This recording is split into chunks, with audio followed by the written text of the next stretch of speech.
নারায়ণগঞ্জের আলীগঞ্জে সরকারি কর্মকর্তা কর্মচারীদের জন্য ৮টি ১৫ তলা ভবন।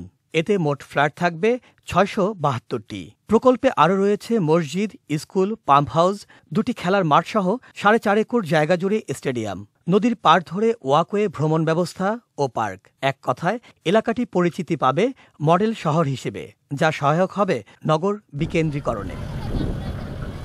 তবে স্থানীয়দের দাবি, প্রকল্পটির জন্য নেই প্রয়োজনীয় জায়গা, যা আছে তাতেও চলছে মামলা মোকদ্দমা। তারা খালি প্রজেক্টটা সাবমিট করে দিছে, এই আমাদের এইটা, কিন্তু কত নম্বর দাগে কোন মুজার মধ্যে সম্পত্তিটা। এতগুলি প্রজেক্ট করতে হইলে কতটুকু জায়গা দরকার? একমাত্র আমাদের মাঠের জায়গা ছাড়া তাদের কোনো জায়গাই নেই, কারণ বাকি জায়গা নিয়ে তাদের মামলা চলতেছে, আর একটা জায়গা তারা লিজ দিয়ে রাখছে। আর মাঠের জায়গা রেখেই উন্নয়নের পক্ষে এলাকাবাসী।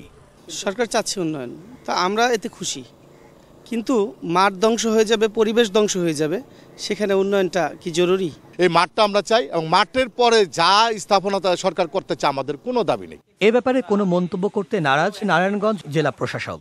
যেহেতু একনিকে পাশ করতে আমাকে জিজ্ঞেস করে নাই বা কোনো প্রতিবেদনও চায় নাই, এবং সরকারের উচ্চ পর্যায়ে এটা পাশ করেছে, এই বিষয়ে আমি কোনো কথা বলবো। তবে নারায়ণগঞ্জ গণপূর্ত বিভাগ বলছে, মাঠ রক্ষার নামে আশপাশের জায়গা দখলে রাখার অপকৌশলে তৎপর একটি মহল।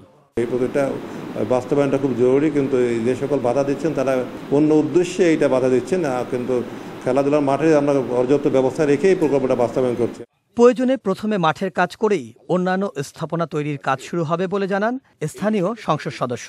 এই প্রজেক্টে আমরা খেলার মাঠ দিয়েই, এই স্টেডিয়াম করেই আমরা প্রজেক্টটা শুরু করবো ইনশাল্লাহ। তারপরেও যদি কেউ এখানে নয়সেন্স ক্রিয়েট করার চেষ্টা করেন, কিংবা যদি এটাকে নিয়ে কোনো রকম কৌশল অবলম্বন করেন, শক্ত হাতে তাকে মোকাবেলা করা হবে। তখন কারণ তাকে বোঝা যাবে যে তাদের পার্সোনাল স্বার্থে, ব্যবসায়িক স্বার্থে, চাঁদাবাদীর স্বার্থে তারা এটা করছেন।